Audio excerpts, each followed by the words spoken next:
Hello नमस्कार दोस्तों, क्या हाल चाल है। आशा करते हैं सारे लोग एकदम बढ़िया होंगे, एकदम मस्त होंगे। तो मैं आप लोगों को वर्ब चैप्टर पढ़ा रहा हूँ। तो वर्ब चैप्टर में मैं आपको कल बता चुका था फाइनाइट वर्ब किसे कहते हैं। तो फाइनाइट वर्ब में मैंने टाइप भी बताया था।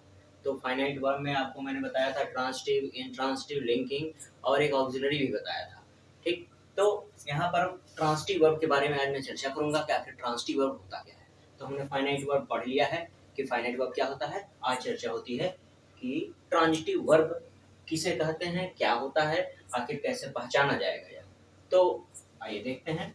ऐसी क्रिया जो अपना पूर्ण अर्थ देने के लिए वाक्य में आए सब्जेक्ट के अलावा अन्य शब्द अर्थात ऑब्जेक्ट पर निर्भर रहती है, वह ट्रांजिटिव वर्ब कहलाती है। इसका मतलब क्या हुआ, यानी ऐसी क्रियाएं जो यदि प्रयोग की जा रही है किसी वाक्य में, देखिए सब वाक्य लिखे हैं, इसमें कहीं ना कहीं क्रिया का प्रयोग किया गया है। तो ऐसी वर्ब्स जो अगर किसी वाक्य में प्रयोग की जाती है तो अपना पूर्ण अर्थ देने के लिए, अपना स्पष्ट अर्थ देने के लिए वह सब्जेक्ट के अलावा अन्य किसी शब्द पर निर्भर हो। जैसे यहाँ देखिए यह वर्ब है रोट लिखा हुआ, यहाँ मुकेश सब्जेक्ट है। तो यही परिभाषा में है कि यह वर्ब जो है इस सब्जेक्ट के अलावा भी कोई और शब्द ले, यानी जिसको अन्य शब्दों में कह सकते हैं कि ऑब्जेक्ट ले। हम कहते हैं कि ट्रांजिटिव वर्ब ऐसी वर्ब होती हैं जो ऑब्जेक्ट पर निर्भर रहती हैं, यानी ऑब्जेक्ट जो लेती हैं वे ट्रांजिटिव वर्ब होती हैं। अच्छा, तो इसको होता कैसे ये चीजें समझिए। यहाँ Mukesh wrote a letter, Mukesh एक पत्र लिखा। मान लीजिए आप यहाँ पर अ लेटर नहीं लिखा हुआ रहता, अगर अ लेटर नहीं लिखा है, सिर्फ मुकेश रोट, मुकेश लिखा, तो यह वर्ब जो रोट आई है तो यह क्या पूरा अर्थ दे दी कि मुकेश ने लिखा। अभी भी सवाल है कि क्या लिखा, पूरा वाक्य नहीं है। आप अगर किसी से कह दिए मुकेश लिखा तो वह पूरी बात नहीं समझ पाएगा। तो पूरी बात समझने के लिए रोट जो अपने साथ ऑब्जेक्ट भी लेगा, तो रोट अपने साथ क्या ऑब्जेक्ट लेगा, अ लेटर। यानी अगर आप अ लेटर यहाँ पर लिख देंगे तो यह अ लेटर रोट के अर्थ को पूरा कर दिया। यानी यह जो वर्ब है यह वर्ब हो गई ट्रांजिटिव। क्यों? क्योंकि यह अपना अर्थ पूरा नहीं दे पाई सब्जेक्ट के साथ, उसे एक ऑब्जेक्ट की आवश्यकता पड़ गई। इसी प्रकार देखिए दूसरा वाक्य, एक एग्जांपल हुआ, दूसरा एग्जांपल देखिए। My friends ordered some books. ठीक है, ऑर्डर्ड की स्पेलिंग है। ठीक, my friends ordered some books, मेरे दोस्तों ने कुछ किताब ऑर्डर किया।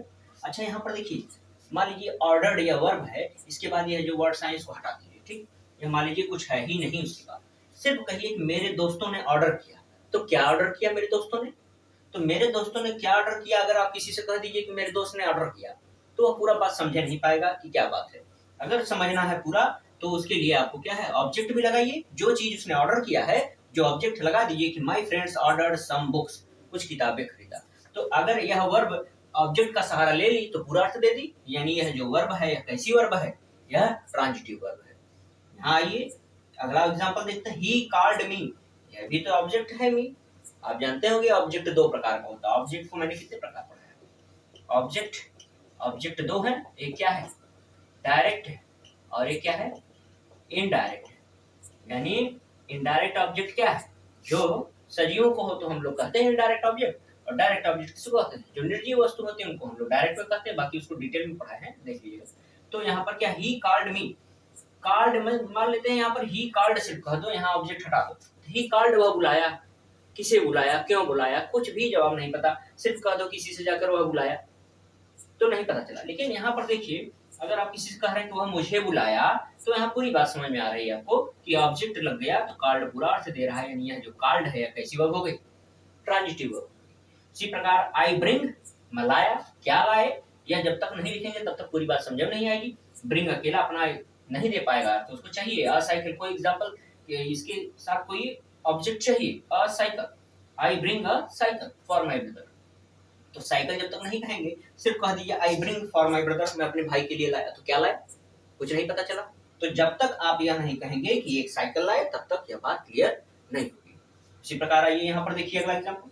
दे रेज्ड अ क्वेश्चन, प्रश्न यहाँ पर क्या है, यह ऑब्जेक्ट का काम कर रहा है। रेज उसने उठाया, यानी प्रश्न को खड़ा किया। सिर्फ कह दीजिए दे रेज्ड, उन्होंने उठाया, क्या उठाया, मुद्दा उठाया, प्रश्न उठाया, क्या उठाया, कुछ नहीं समझ में आ रहा है। यहाँ पर अ क्वेश्चन लिख दिए, जैसे ही ऑब्जेक्ट लगा दिए तो वह तुरंत कैसी हो गई वर्ब, ये ट्रांजिटिव वर्ब हो गई। यानी अब आपको अच्छे से समझ में आ गया होगा कि ट्रांजिटिव वर्ब कहते किसे हैं। यानी हम अगर मुख्य रूप से देखें तो यह कह दीजिए कि ऐसी वर्ब जो अपने साथ ऑब्जेक्ट का सहारा ले अपना अर्थ पूरा देने में, वह कैसी होती है, ट्रांजिटिव वर्ब होती है। तो wrote, ordered, called, bring, rest, ये सारी कैसी वर्ब्स हो गई, फाइनाइट वर्ब हो गई। अच्छा, इसी में आप समझ लीजिए कि ऐसी वर्ब्स भी होती हैं जो बिना किसी ऑब्जेक्ट के सहारा लिए अपना खुद अर्थ दे देती हैं, उन्हीं को हम लोग ट्रांजिटिव की जगह इंट्रांजिटिव कहते हैं, ट्रांजिटिव की जगह इंट्रांजिटिव कहते हैं। जैसे मैं कह दूं कि ही स्विम्स, वह तैरता है। अगर मैं यहाँ पर एग्जाम्पल लिख देता हूँ कि ही स्विम्स, वह तैरता है, पूरा अर्थ दे रहा है, वह तैरता है।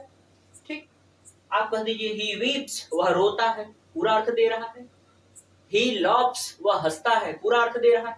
यानी ऐसी भी क्रियाएं हैं जो क्या है, अपना पूरा अर्थ देने के लिए सब्जेक्ट के अलावा किसी दूसरे शब्द पर निर्भर नहीं है। इसका मतलब क्या है, ये ऐसी क्रियाएं हैं जो सब्जेक्ट पर निर्भर रहें और लेकिन ऑब्जेक्ट पर निर्भर न रहें, तो वो क्या होती हैं, वैसी क्रियाएं होती हैं इंट्रांजिटिव। लेकिन हम ट्रांजिटिव पढ़ रहे हैं, तो ट्रांजिटिव में आप इतना ही आज समझ लीजिए कि ये क्रियाएं अपने साथ ऑब्जेक्ट लेती हैं।